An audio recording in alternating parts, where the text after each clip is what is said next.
Hi hello ಎಲ್ರಿಗೂ ನಮಸ್ತೆ, welcome back to my channel. ಎಲ್ಲರೂ ಹೇಗಿದ್ದೀರಾ? ಎಲ್ಲರೂ ಚೆನ್ನಾಗಿದ್ದೀರಾ ಅಂತ ಭಾವಿಸ್ತಾ ಇವತ್ತಿನ ವ್ಲಾಗ್ನ ಶುರು ಮಾಡ್ತಾ ಇದ್ದೀನಿ.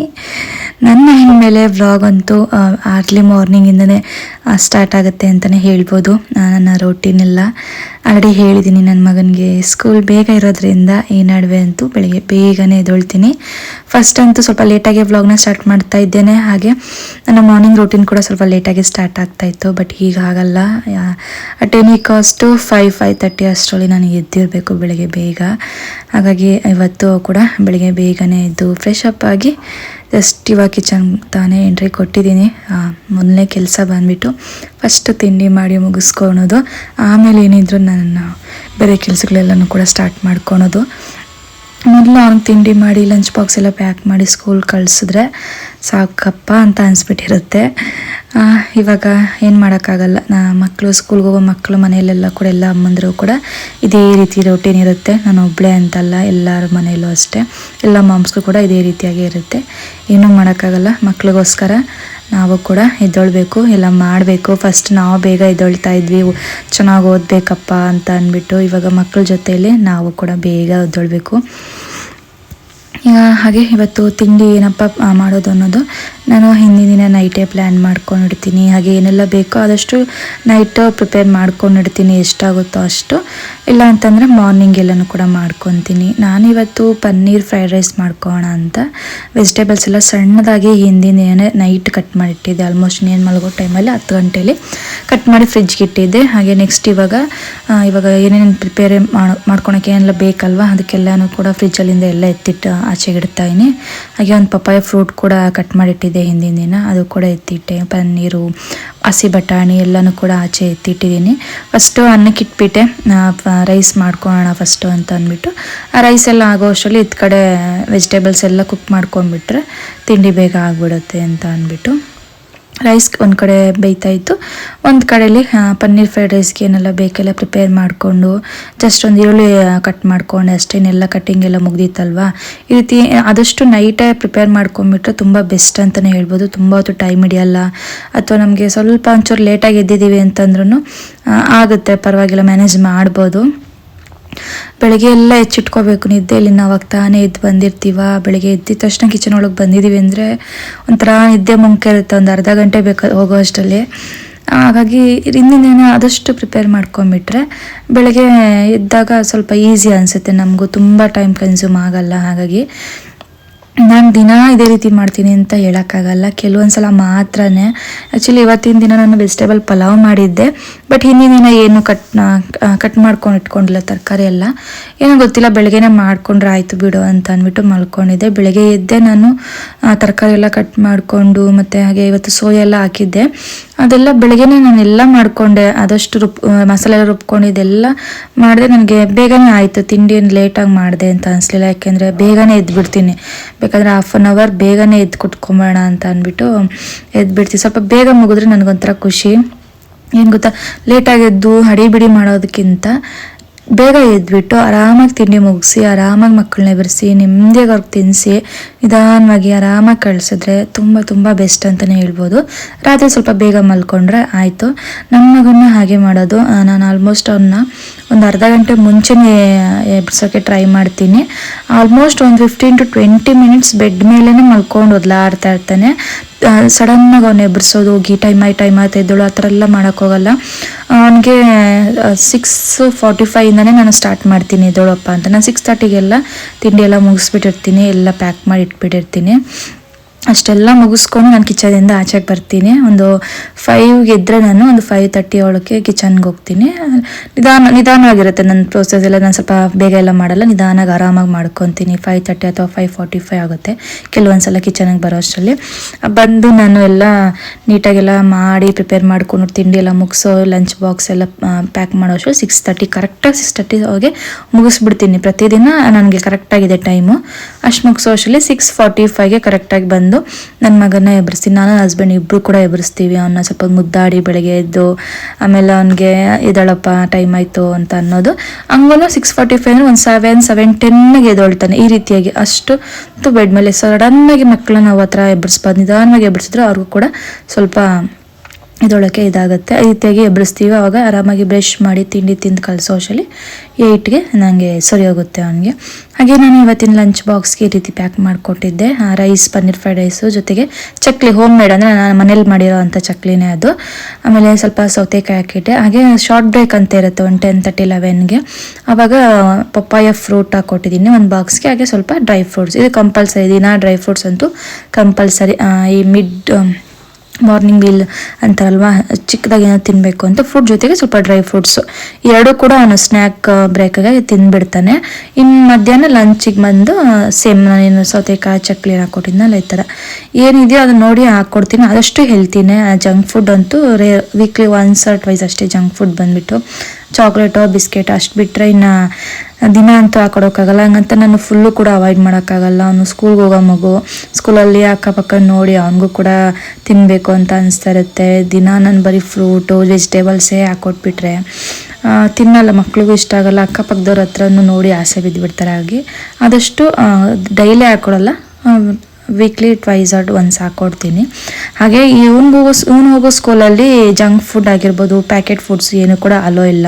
ಆಲ್ರೆಡಿ ಅವರು ಮೆನ್ಷನ್ ಮಾಡಿಬಿಟ್ಟಿದ್ದಾರೆ, ಸ್ಟಾರ್ಟಿಂಗಲ್ಲೇ ಹೇಳಿದರು. ಚಾಕ್ಲೇಟ್ಸ್ ಆಗಿರ್ಬೋದು, ಪ್ಯಾಕೆಟ್ ಫುಡ್ಸು ಅದೆಲ್ಲ ಏನು ಕೂಡ ಸೆಡ್ ಮಾಡೋಂಗಿಲ್ಲ ಅಂತ ಅಂದ್ಬಿಟ್ಟು ಜಂಕ್ ಫುಡ್ ಹೇಳಿದರೆ ಅದೊಂದು ನನಗೆ ಖುಷಿ ಇದೆ.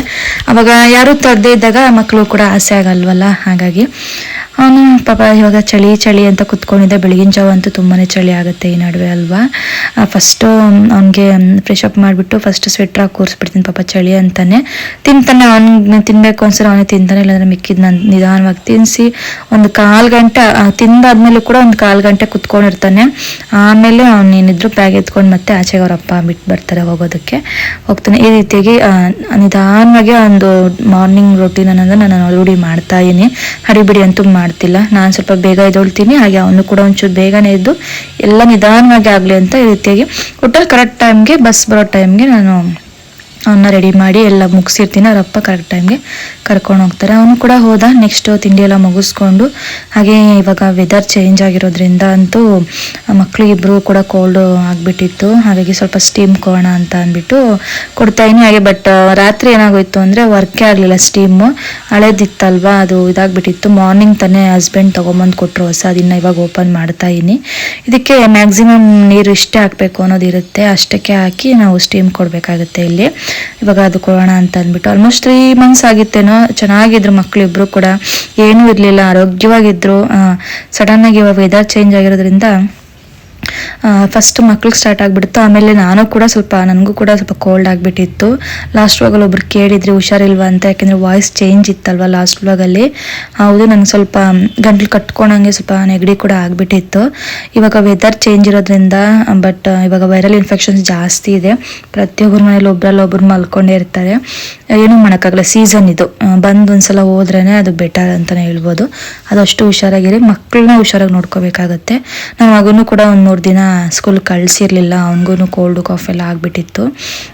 ಹಾಗಾಗಿ ಈ ಕೋಲ್ಡ್ ಕಾಫ್ ಆಗೋರಂತೂ ಈ ಸ್ಟೀಮ್ ಅಂತೂ ನಾವು ಕಂಪಲ್ಸರಿಯಾಗಿ ಮಕ್ಳಿಗೆ ಕೊಡಬೇಕಾಗತ್ತೆ. ನಮ್ಮ ಮನೇಲಂತೂ ಇದು ಸ್ಟಾಕ್ ಇದ್ದೇ ಇರುತ್ತೆ. ಅವಾಗ ತೊಗೊತಾಳೆ, ಅವಳಿಗೆ ಇಷ್ಟ ಇದೆಲ್ಲ ಮಾಡ್ತಾಳೆ, ಸೈಲೆಂಟಾಗಿ ಏನು ಹಠ ಮಾಡಲ್ಲ ಇದಕ್ಕೆಲ್ಲ. ಕೋಣ ಅಂತ ಅಂದ್ಬಿಟ್ಟು ಇವಾಗ ಅದನ್ನು ಕೊಟ್ಟು ನೆಕ್ಸ್ಟು ಮಧ್ಯಾಹ್ನದ ಅಡುಗೆನೂ ಕೂಡ ಮಾಡಿದೆ. ಬಟ್ ನಾನು ವ್ಲಾಗೇನು ಮಾಡ್ಕೊಳಕ್ಕಾಗಲಿಲ್ಲ, ಅದನ್ನೆಲ್ಲ ನಾನು ವ್ಲಾಗೇನು ಶೂಟ್ ಮಾಡಲಿಲ್ಲ. ಸ್ವಲ್ಪ ಬೇಗ ಮಾಡಿ ಮುಗಿಸೋಣ ಅಂತ ಅಂದ್ಬಿಟ್ಟು ಮಧ್ಯಾಹ್ನದ ಊಟಕ್ಕೆ ಹೀರೆಕಾಯಿ ಬಸ್ಸಾರು ಮಾಡ್ಕೊಂಡಿದ್ದೆ. ಮಧ್ಯಾಹ್ನ ಊಟನೂ ಕೂಡ ಮುಗಿಸ್ಕೊಂಡ್ವಿ. ಹಾಗೆ ನನ್ನ ಪ್ಲೇಟ್ ಈ ರೀತಿಯಾಗಿತ್ತು. ಫ್ರೈಡ್ ರೈಸ್ ಮಾಡಿದ್ನಲ್ವ ಅದನ್ನೇ ಸ್ವಲ್ಪ ಹಾಕ್ಕೊಂಡೆ, ಸಾಕು ರೈಸ್ ಇಷ್ಟು ಅಂತ. ಫೈಬರ್ಗೋಸ್ಕರ ಜಾಸ್ತಿ ಪಲ್ಯ ಹಾಕ್ಕೊಂಡು ಒಂಚೂರು ಸಾಂಬಾರ್ ಟೇಸ್ಟ್ಗೆ, ಪ್ರೋಟೀನ್ಗೋಸ್ಕರ ಮೊಟ್ಟೆ ಮತ್ತು ಸ್ವಲ್ಪ ಸೌತೆಕಾಯಿ, ಈ ರೀತಿಯಾಗಿ ನಾನು ಲೈಟಾಗಿ ತಿಂದಿದ್ದೀನಿ. ಸ್ವಲ್ಪ ಡಯಟ್ ಅನ್ನೋದಕ್ಕಿಂತ ಈ ರೀತಿಯಾಗಿ ಸ್ಟಾರ್ಟ್ ಮಾಡ್ಕೊಂಡಿದ್ದೀನಿ. ಇನ್ನೂ ಕಂಪ್ಲೀಟಾಗಿ ಡಯಟ್ ಸ್ಟಾರ್ಟ್ ಮಾಡಿಲ್ಲ ನಾನು.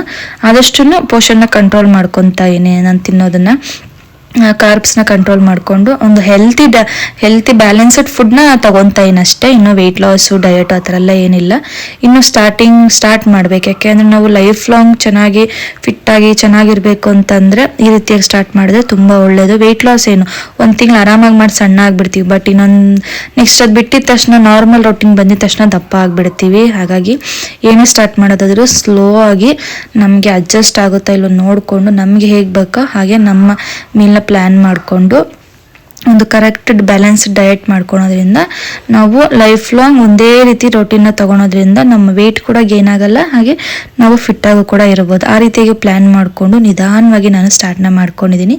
ಹಾಗೆ ಆದಷ್ಟು ನಾನು ನೆಕ್ಸ್ಟ್ ವೀಡಿಯೋಸ್ಗಳಲ್ಲಿ ತೋರಿಸ್ತೀನಿ ಯಾವ ರೀತಿ ಫುಡ್ ತೊಗೊಳೋದ್ರಿಂದ ನಾವು ಹೆಲ್ತಿಯಾಗಿರ್ಬೋದು ಮತ್ತು ವೆಯ್ಟ್ ಲಾಸ್ ಮಾಡ್ಕೊಳೋದಕ್ಕೆಲ್ಲ ಹೇಗೆ ಹೆಲ್ಪ್ ಮಾಡುತ್ತೆ ಅನ್ನೋದನ್ನೆಲ್ಲನೂ ಕೂಡ ನಾನು ನನ್ನ ವೆಯ್ಟ್ ಎಲ್ಲ ಲಾಸ್ ಆದಮೇಲೆ ನಾನು ವೀಡಿಯೋನ ಶೇರ್ ಮಾಡ್ಕೊತೀನಿ. ಎಲ್ಲರೂ ಕೂಡ ಇದ್ರ ಬಗ್ಗೆ ನಾನೇನು ಕೂಡ ವೀಡಿಯೋದಲ್ಲಿ ಶೇರ್ ಮಾಡ್ಕೊಳೋದಕ್ಕೆ ಹೋಗಲ್ಲ. ಹಾಗೆ ಊಟ ಎಲ್ಲ ಮುಗಿಸ್ಕೊಂಡು ಮಧ್ಯಾಹ್ನ ರೆಸ್ಟ್ ಮಾಡಿ ಸಂಜೆ ನನ್ನ ಮಗನ ಹೋಗಿ ಸ್ಕೂಲಿಂದ ಕರ್ಕೊಂಡು ಬಂದಾಯಿತು. ಬರ್ತಿದ್ದಂಗೆ ಅವನು ಸ್ವಲ್ಪ ಕೇಳಿದೆ ಏನಾದ್ರು ತಿನ್ನೋದಕ್ಕೆ ಬೇಕು ಅಂತ, ಪಾಯಸ ಮಾಡಿಕೊಡು ಅಂತ ಕೇಳ್ತಿದ್ದ. ಪಾಪ ಅವ್ರಿಗೂ ವಾರದಿಂದ ಹುಷಾರಿಲ್ಲದೆ ಏನು ತಿಂದಿರಲಿಲ್ಲ, ಏನು ಕೊಟ್ಟಿರಲಿಲ್ಲ. ಹಾಗಾಗಿ ಅವ್ರಿಗೆ ಯೂಶಲಿ ಅವ್ರು ಸ್ವೀಟ್ಸೇ ಜಾಸ್ತಿ ಕೇಳೋದು ಮನೆಗಳಲ್ಲಿ. ಪಾಯಸ ಮಾಡಿಕೊಡು ಅಂತ ಕೇಳ್ತಿದ್ರು, ಮಾಡ್ಕೊಳ್ಳೋಣ ಅಂತ ಅಂದ್ಬಿಟ್ಟು ಇವಾಗ ಒಂದು ಬಾಡ್ಲಿಗೆ ಒಂದು ಸ್ಪೂನ್ ತುಪ್ಪ ಹಾಕ್ಕೊಂಡು ಗೋಡಂಬಿ ದ್ರಾಕ್ಷಿ ಬಾದಾಮಿನ ಹುರ್ಕೊಂಡು ಸೈಡ್ ಇಟ್ಟಿಟ್ಕೊಂಡೆ. ಹಾಗೆ ನಾನು ಸಬ್ಬಕ್ಕಿನೂ ಕೂಡ ಇಲ್ಲಿ ತುಪ್ಪದಲ್ಲಿ ಹುರ್ಕೊತಾ ಇದ್ದೀನಿ. ನಾನು ತೊಗೊಂಡಿರುವಂಥ ಸಬ್ಬಕ್ಕಿ ಬಂದ್ಬಿಟ್ಟು ನೈಲಾನ್ ಸಬ್ಬಕ್ಕಿ ಆಗಿರುತ್ತೆ. ಇದು ಪಾಯಸಕ್ಕೆ ತುಂಬಾನೇ ಚೆನ್ನಾಗಿರುತ್ತೆ. ಆದಷ್ಟು ಪಾಯಸ ಮಾಡಬೇಕು ಅಂತಂದ್ರೆ ಈ ರೀತಿ ನೈಲಾನ್ ಸಬ್ಬಕ್ಕಿನೇ ತಗೊಳ್ಳಿ. ಇದೊಂಥರ ಸಕ್ಕರೆ ತರ ಇರುತ್ತೆ ನೋಡೋದಕ್ಕೆ ಸಣ್ಣಕ್ಕೆ, ಬಟ್ ಪಾಯಸಕ್ಕೆಲ್ಲ ಸಕ್ಕ ಟೇಸ್ಟಿಯಾಗಿರುತ್ತೆ. ಆ ರೀತಿ ಸಬ್ಬಕ್ಕಿನ ತಗೊಂಡಿಲ್ಲಿ ತುಪ್ಪದಲ್ಲಿ ಸ್ವಲ್ಪ ಹೊತ್ತು ಹುರ್ಕೊಂಡಿದ್ದೀನಿ. ಅದಕ್ಕಿಂತ ಮುಂಚೆ ನೆನೆಸಿ ಕೂಡ ಇಡ್ಬೋದು, ಅಥವಾ ನೆನೆಸಿದ್ರೆ ಜಸ್ಟ್ ತೊಳ್ಕೊಂಡು ಕೂಡ ಈ ರೀತಿ ಮಾಡ್ಕೋಬೋದು, ಆಪ್ಷನ್ ನಿಮ್ಮದು. ನಾನೇನು ನೆನೆಸಿಲ್ಲ, ಚೆನ್ನಾಗಿ ತೊಳ್ಕೊಂಡೆ ಅಷ್ಟೇ. ಸ್ವಲ್ಪ ಧೂಳೆಲ್ಲ ಇರುತ್ತಲ್ವ, ಹಾಗಾಗಿ ತೊಳೆದು ತುಪ್ಪಕ್ಕೆ ಹಾಕಿ ಡೈರೆಕ್ಟಾಗಿ ಸ್ವಲ್ಪ ಹೊತ್ತು ಅಂದರೆ 1 ಮಿನಿಟ್ ಅಷ್ಟೇ ಹುರಿದ್ಬಿಟ್ಟು, ಒಂದು ಕಪ್ಪಷ್ಟು ನೈಲಾನ್ ಸಬ್ಬಕ್ಕಿ ತೊಗೊಂಡಿದ್ದೀವಿ ಅಂದರೆ ಒಂದು 3 ಇಂದ 4 ಕಪ್ಪಷ್ಟು ನೀರನ್ನ ಹಾಕೊಂಡು ಫಸ್ಟ್ ಬೇಯಿಸ್ಕೊಂಬಿಡಿ. ಒಂದು 5 ಮಿನಿಟ್ಸಲ್ಲಿ ಬೆಂದೋಗ್ಬಿಡುತ್ತೆ, ಅದೇನು ಜಾಸ್ತಿ ಟೈಮ್ ತೊಗೊಳಲ್ಲ. ಬೇಯಿಸ್ಕೊಂಡಿದ್ದಾದ್ಮೇಲೆ ಟೇಸ್ಟ್ ತಕ್ಕನಾಗಿ ಸ್ವಲ್ಪ ಸಕ್ಕರೆನ ಆ್ಯಡ್ ಮಾಡಿಕೊಂಡು ಅದನ್ನು ಮಿಕ್ಸ್ ಮಾಡಿಕೊಂಡು ನೆಕ್ಸ್ಟ್ ಇಲ್ಲಿ ಹಾಲನ್ನ ತೊಗೊತಾ ಇದ್ದೀನಿ. ಹಾಲನ್ನ ಆ್ಯಡ್ ಮಾಡ್ತಾ ಇದ್ದೀನಿ. ಹಾಲನ್ನ ಹಾಕಿ ಈ ರೀತಿ ಚೆನ್ನಾಗಿ ಮಿಕ್ಸ್ ಮಾಡ್ಕೋಬೇಕಾಗುತ್ತೆ. ಆ್ಯಕ್ಚುಲಿ ನೈಲಾನ್ ಸಬ್ಬಕ್ಕಿ ತುಂಬಾ ಚೆನ್ನಾಗಿರುತ್ತೆ. ನಾವು ಯೂಶಲಿ ಮದುವೆ ಮನೆಗಳಲ್ಲಿ ಜಾಸ್ತಿ ತಿಂತೀವಿ ನೈಲಾನ್ ಸಬ್ಬಕ್ಕಿ ಅನ್ನೋದು, ಅಲ್ಲೇ ಜಾಸ್ತಿ ಮಾಡೋದು, ಅಲ್ಲಿ ತಿಂತಾ ಇದ್ವಿ. ಬಟ್ ಮನೆಯಲ್ಲೇ ನಾವು ಟೇಸ್ಟಿಯಾಗಿ ಮಾಡ್ಕೋಬೋದು, ತುಂಬಾ ಚೆನ್ನಾಗಿರುತ್ತೆ. ಹಾಗಾಗಿ ಇದನ್ನು ಕುದಿಯಕ್ಕೆ ಬಿಡ್ತಾ ಇದ್ದೀನಿ. ಹಾಗೆ ಇದಕ್ಕೆ ಟೇಸ್ಟ್ಗೋಸ್ಕರ ಸ್ವಲ್ಪ ಬಾದಾಮ್ ಪೌಡರ್ನ ಹಾಕೊತಾ ಇದ್ದೀನಿ. ಇದು ಆಪ್ಷನಲ್ ಹಾಕೋಬೋದು, ನಿಮಗೆ ಟೇಸ್ಟ್ ಎಕ್ಸ್ಟ್ರಾ ಬೇಕು ಅಂತಂದರೆ. ಇಲ್ಲ ಅಂತಂದರೆ ಹಾಗೇನು ಕೂಡ ಮಾಡ್ಕೋಬೋದು. ಈ ಬಾದಾಮ್ ಪೌಡರ್ ನಾನು ಹಾಗೆ ಹಾಕಲಿಲ್ಲ, ಸ್ವಲ್ಪ ಗಂಟು ಆಗ್ಬಿಡುತ್ತೆ ಬಿಸಿ ಹಾಲ್ಗೆ ಹಾಕ್ಬಿಟ್ರೆ ಅಂತ ಅಂದ್ಬಿಟ್ಟು ಸ್ವಲ್ಪ ತಣ್ಣೀರು ಹಾಕಿ ಮಿಕ್ಸ್ ಮಾಡಿ ಹಾಕೊತಾ ಇದ್ದೀನಿ. ಅದನ್ನು ಹಾಕಿ ಮಿಕ್ಸ್ ಮಾಡಿ ನೆಕ್ಸ್ಟ್ ಲಾಸ್ಟಲ್ಲಿ ಒಂದೇ ಒಂದು ಏಲಕ್ಕಿ ಪೌಡರ್ ಹಾಕ್ತಾ ಇದ್ದೀನಿ, ಸ್ವಲ್ಪ ಕುಟ್ಕೊಂಡು. ಮತ್ತು ಹುರ್ಕೊಂಡಿದ್ವಲ್ಲ ತುಪ್ಪದಲ್ಲಿ ಗೋಡಂಬಿ ದ್ರಾಕ್ಷಿ ಬಾದಾಮಿ ಇದನ್ನು ಕೂಡ ಆ್ಯಡ್ ಮಾಡಿಕೊಂಡು ಒಂದೊಳ್ಳೆ ಮಿಕ್ಸ್ ಕೊಟ್ಟರೆ ಸಬ್ಬಕ್ಕಿ ಪಾಯಸ ರೆಡಿ ಆಗುತ್ತೆ. ತುಂಬಾ ಚೆನ್ನಾಗಿರುತ್ತೆ, ಮಕ್ಳಿಗೆಲ್ಲ ಸಖತ್ ಇಷ್ಟ ಆಗುತ್ತೆ. ಮಕ್ಕಳಿಗೆ ಆಚೆ ಕಡೆಯಿಂದ ಅದು ಇದು ಸ್ವೀಟ್ಸ್ ತಂದು ಕೊಡೋದಕ್ಕಿಂತ ಮನೆಯಲ್ಲೇ ಈ ರೀತಿಯಾಗಿ ಮಾಡಿಕೊಟ್ಬಿಟ್ರೆ ಅವ್ರಿಗೆ 1 ಸಲ 2 ಸಲ ಆರಾಮಾಗಿ ಪಾಯಸನ ಕುಡ್ಕೊತಾರೆ. ನಮ್ಮ ಮನೇಲಂತೂ ನಾನು ಜಾಸ್ತಿನೇ ಮಾಡಿ ಇಟ್ಬಿಡ್ತೀನಿ. ಮಕ್ಕಳು ಸಂಜೆ ಕುಡಿದ್ರು ಮತ್ತೆ ಕೇಳಿ ಮತ್ತೆ ಕುಡಿತಾರೆ ಅವ್ರಿಗೆ ಬೇಕು ಅಂದಾಗ. ಅವಾಗ ಅಂಥ ಟೈಮಲ್ಲಿ ಬಿಸ್ಕೆಟ್ಸ್ ಚಾಕ್ಲೇಟ್ಸ್ ಅನ್ನೋದು ಮರ್ತೇ ಹೋಗ್ತಾರೆ. ಆದಷ್ಟು ಮನೇಲೇ ಮಾಡಿಕೊಟ್ರೆ ಬೆಟರು. ಹಾಗೆ ಹುಷಾರಿಲ್ಲ ಅಂತ ಹೇಳಿದ್ನಲ್ವ, ಅವ್ರಿಗೆ ರಿವ್ಯೂ ಇತ್ತು ಸ್ವಲ್ಪ, ಹಾಗಾಗಿ ಕ್ಲಿನಿಕ್ಗೆ ಹೋಗಿ ಬರೋಣ ಅಂತ ಅಂದ್ಬಿಟ್ಟು ಹೋಗಿದ್ವಿ. ನನ್ನ ಮಗಳಿಗೆ ಸ್ವಲ್ಪ ಸರಿಯಾಗಿ ವಿಡಿಯೋ ಮಾಡೋದಕ್ಕೆ ಬಿಡಲಿಲ್ಲ ನೋಡಿ, ಈ ರೀತಿ ಎಲ್ಲ ಮಾಡಿದ್ದಾಳೆ. ಅಲ್ಲಿ ಸ್ವಲ್ಪ ವೀಡಿಯೋ ಮಾಡ್ಕೊಳೋಕ್ಕಾಗಲ್ಲ, ಜಸ್ಟ್ ಚಿಕ್ಕದಾಗಿರೋಂಥ ಕ್ಲಿನಿಕ್ಕು, ತುಂಬ ಚೆನ್ನಾಗಿ ನೋಡ್ತಾರೆ. ನನ್ನ ಮಕ್ಕಳಿಬ್ಬರು ಕೂಡ ಹುಟ್ಟಿದಾಗಿಂದನೂ ಕೂಡ ನಾವು ಇಲ್ಲೇ ತೋರಿಸ್ತಾರೆ ಅಂಥದ್ದು ಕ್ಲಿನಿಕ್ಕು. ಅಲ್ಲಿ ಹೋಗಿ ತೋರಿಸ್ಕೊಂಡು ವಾಪಸ್ಸು ಮನೆಗೆ ಬಂದ್ವಿ. ಇವತ್ತಿನ ವ್ಲಾಗ್ ಇದಾಗಿತ್ತು. ಐ ಹೋಪ್ ನಿಮ್ಗೆ ಇಷ್ಟ ಆಗಿದೆ ಅಂತ ಹೇಳ್ತಾ ಇವತ್ತಿನ ವಿಡಿಯೋನ ಇಲ್ಲಿಗೆ ಎಂಡ್ ಮಾಡ್ತಾ ಇದ್ದೀನಿ. ಹಾಗೆ ಲೈಕ್ ಮಾಡಿ, ಶೇರ್ ಮಾಡಿ, ನಿಮ್ಮ ಅನಿಸಿಕೆ ಅಭಿಪ್ರಾಯನ ಕಮೆಂಟ್ ಮೂಲಕ ತಿಳಿಸಿ ಅಂತ ಹೇಳ್ತಾ ನೆಕ್ಸ್ಟ್ ಸಿಗೋಣ. ಅಲ್ಲಿಗೂ ಕಾಯ್ತಾ ಇರಿ. ಟಿಲ್ ದೆನ್ ಟೇಕ್ ಕೇರ್, ಬಾಯ್ ಬಾಯ್.